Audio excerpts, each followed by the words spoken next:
Mayroong iceberg sa likod namin mga kabayan, no? Hoy! Ha? Ato ba? Iko. Oh, bay! Wala na ilubog ko. Ah, you hit!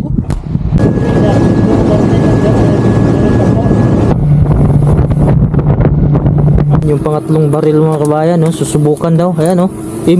14 mm. 14 mm to. Wow!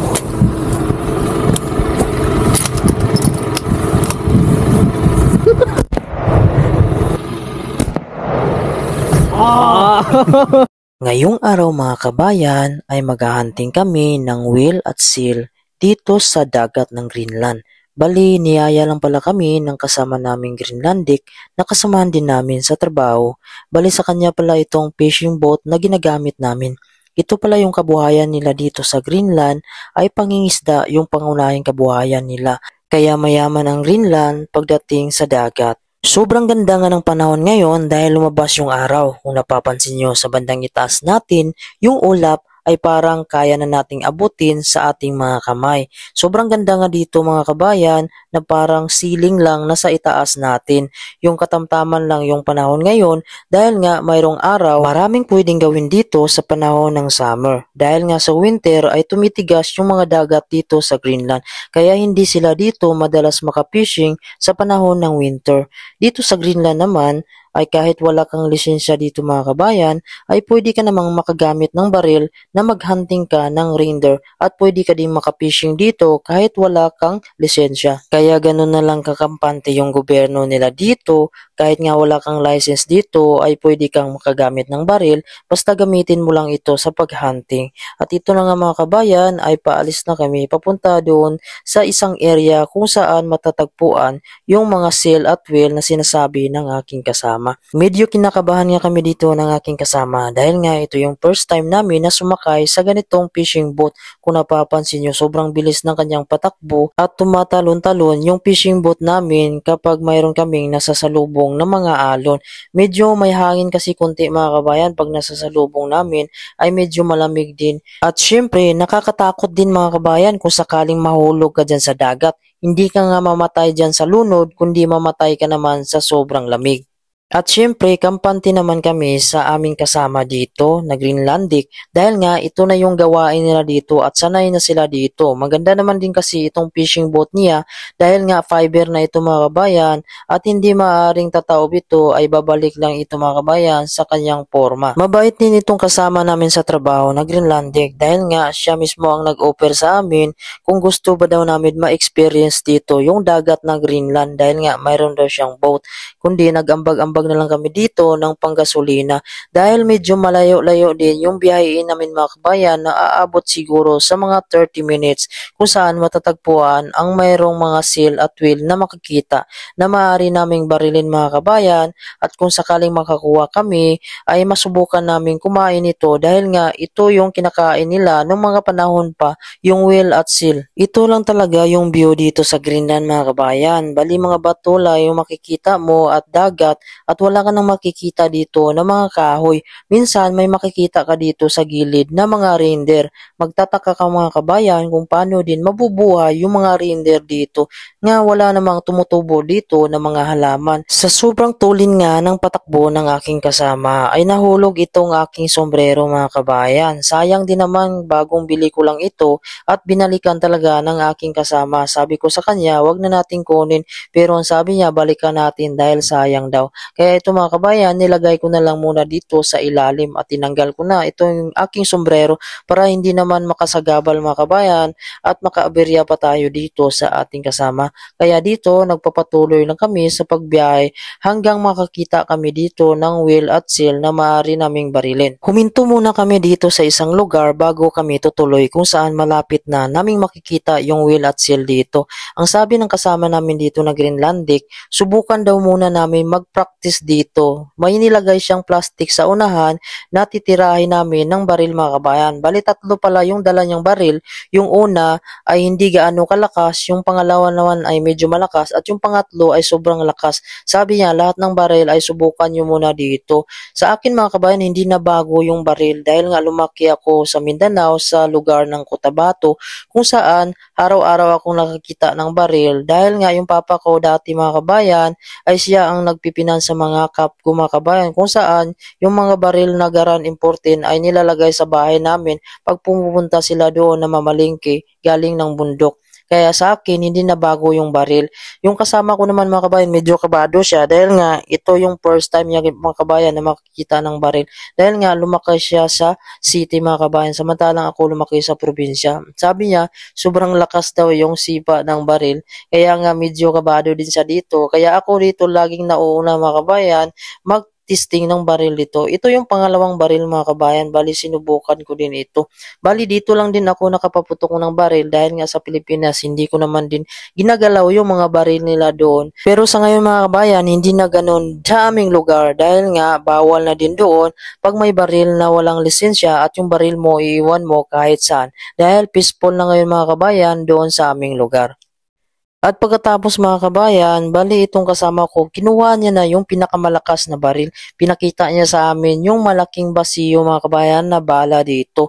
Yung una kasi na baril, medyo maliit lang yung bala niya, parang bala lang ng 45. Ito mga kabayan, tingin ko parang bala ito ng importin. Sobrang laki mga kabayan. Ito yung pinakamalakas na baril niya. Sabi niya kasi ginagamit daw ito sa panahon ng winter pag mag-hunting daw sila. Pag tinitira daw nila yung seal mga kabayan ay mataba daw yon kaya lulutang lang siya. Hindi kagaya pag ganito mga kabayan ay medyo hindi malamig yung dagat nila dito. Pag ito daw yung gamitin mo, pag tinira mo daw yung seal mga kabayan o wheel ay mabilis daw siyang mamatay at lulubog agad. Kaya yung ginagamit namin ay yung medyo hindi lang kalakasan. Pag ganito sa Pilipinas mga kabayan, pag mayroon kang 3 baril, parang matatakot na yung tao sa'yo. Pero dito ay normal lang sa kanila mga kabayan. Kahit saan ka pupunta dito sa Nook mga kabayan, Greenland, ay pwede kang bumili ng baril kahit hindi na magkaroon ng lisensya. Ay pwede mo nang gamitin ito sa paghunting mga kabayan. At ito na yung kasama ko, sumubok din siya dito sa malakas na baril mga kabayan. Nung sinubukan niya mga kabayan, ay talagang napaatras yung kanyang braso mga kabayan. Ang sabi niya, sobrang lakas daw at sumipa daw sa kanyang dibdib, yung baril. At dito na mga kabayan, habang dumidiretso nga kami doon kung saan kami makahanap ng wheel at seal, ito naman yung nakita namin dito, napakalaking iceberg. Kung napapansin nyo mga kabayan, yung sa itaas niya, medyo mababaw lang yung nakaahon. Pero yung ibaba niya mga kabayan, ang sabi ng kasama ko, 80% daw yung nakalubog yan. Kung napapansin nyo, halos nakatukod na sa ilalim mga kabayan, yung bahagi ng iceberg. Kaya nga, ito yung dahilan nung panahon ng Titanic na nabangga sila sa iceberg. Ang sabi nila, maliit lang daw. Ang problema mga kabayan, kahit maliit yan, pero yung ilalim yan mga kabayan ay talagang solid at malaki yung baon yan sa ilalim. Talagang wasak talaga yung barko mo kapag hindi nakadesign sa iceberg. Kasi nung mga panahon mga kabayan, hindi pa nila naisipan yung iceberg na pupunta doon sa isang lugar. Dahil nga yung iceberg mga kabayan ay nagmula pa dito sa Greenland. Sino ba naman makakaisip na mayroong iceberg na mapupunta doon sa lugar kung saan lumubog yung barkong Titanic. Ang iceberg pala ay gumagalaw ito kung saan siya mga kabayan dinadala ng hangin. Kaya napunta itong iceberg doon sa lugar kung saan lumubog yung Titanic. Kung napapansin nyo, sobrang ganda talaga sa likod. Gusto ko sanang pumatok nito sa taas mga kabayan. Kaso ang sabi ng kasama kong Greenlandic, baka daw biyak sa gitna mga kabayan kaya hindi sa pumayag. Kasi nga medyo nakakatakot din pag mabiyak yan sa gitna. Pero napaka-imposible naman mabiyak mga kabayan. Kaso lang mga kabayan, hindi na natin tinuloy, baka mamaya kumadisgrasya pa tayo. At ito na nga ay medyo mabagal lang kami dito. Ito na yung area mga kabayan kung saan ang sabi niya, mayroong mga seal at wheel dito na nagpapakita. Kailangan talaga dito matyaga ka mga kabayan. Yung seal pala mga kabayan or wheel mga kabayan, yung wheel pala yung hahantingin namin dito. Umaahon daw yan sila pagka naubusan daw sila ng oxygen or nangihina. Kasi kumukuha din pala daw yan sila ng oxygen. Kaso dapat mabilis mga kabayan yung galaw mo kasi 1 segundo o 2 segundo lang mga kabayan, aahon sila at babalik na naman sila pababa.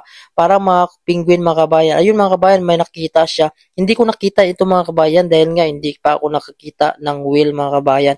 Bali siya mga kabayan, kabisado na talaga siya dito sa dagat. Kaya alam niya dito kung ano yung whale mga kabayan paglalabas. Dahil nga matindi talaga dito mga kabayan yung mga fisherman dahil nga sa lamig dito. Dahil itong lugar nila dito ay halos naman mga kabayan ay import lang yung mga pagkain nila dito. Kaya noong mga panahon dito mga kabayan, yung kinakain nila dito, yung mga nabubuhay lang sa dagat. Ayun, may nakita na naman siyang isa. Bali pag binaril mo pala ito, pag hindi siya tinamaan, ang sabi niya susundan mo lang dahil aahon yan ulit. Pero pag tinamaan mo daw, dapat mabilis ka dahil nga lulubog siya. Mayroon pala sila ditong panghook. Pag nalaman nilang tinamaan, ay agad-agad nila lalapitan. Dito nga ay sinusundan namin kasi ang sabi niya ay hindi niya daw tinamaan. Matatansya niya talaga dito kung tinamaan yung whale dahil nga malalaman niya sa kanyang pakiramdam dahil dito na sila nabubuhay sa dagat noon pa man. Kung maiisip mo mga kabayan, parang sobrang hirap ng buhay nila dito. Dahil nga wala silang tanim dito, wala silang makain, kundi dito lang sila makakakain na makukuha nila sa dagat. Pero dahil nga sa yaman ng dagat nila dito at yung gobyerno ng Denmark ang namamahala dito at nagpapatakbo, kaya sobrang ganda dito ng Greenland. Dahil napakayaman yung dagat nila, ay kaya nilang tustusan yung pangangailangan nila dito at nabubuhay sila dito ng marangya mga kabayan sa lugar ng Greenland. At dito mga kabayan, nakita ko ng mga kabayan na umahon yung ulo kaya tinuro ko sa kanya at nakita niya din. Kaso talagang napakabilis talaga siyang umahon tapos babalik na naman siya ulit. Ang sabi niya kasi humihigop lang daw sila ng oxygen dahil napapagod din pala itong whale. Wala talaga akong ideya dito sa dagat. Ayun nga, binarin niya din ulit mga kabayan dahil nakita niya na naman siguro nakaapat na siya or 5 na siya ditong baril at hindi pa rin tinamaan. At dito sa huli, sabi niya tinamaan niya daw at sabi niya lalapitan natin kung hindi ba lumulubog. Kasi nga dapat mabilis talaga mga kabayan. Pag nakita mong natamaan ay dapat lalapitan mo agad dahil nga pag malaki yung whale ay talagang lulubog at hindi mo siya makukuha. Sabi ko sa kanya kung paano daw nila niluluto itong whale. Ang sabi niya, kinakain lang daw nila ng hilaw. Siguro sa kanila mga kabayan ay masarap na talaga dahil sanay nga sila. Pero sa atin siguro hindi ko alam kung pwede ba nating makain mga kabayan dahil nga hindi tayo sanay pag hilaw. Wera na lang paggaya sa mga kilawin mga kabayan ng mga tuna, dapat mayroong halo ng mga suka, toyo, lemon, or mga asin. Sa kanila ay wala talagang halo kundi kakainin mo lang ng hilaw.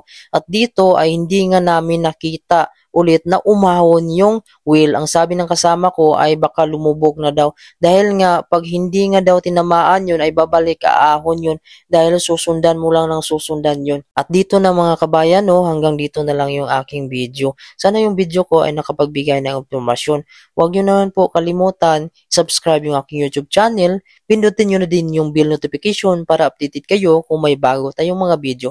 Maraming salamat. Hanggang sa muli. Paalam. God bless you all po.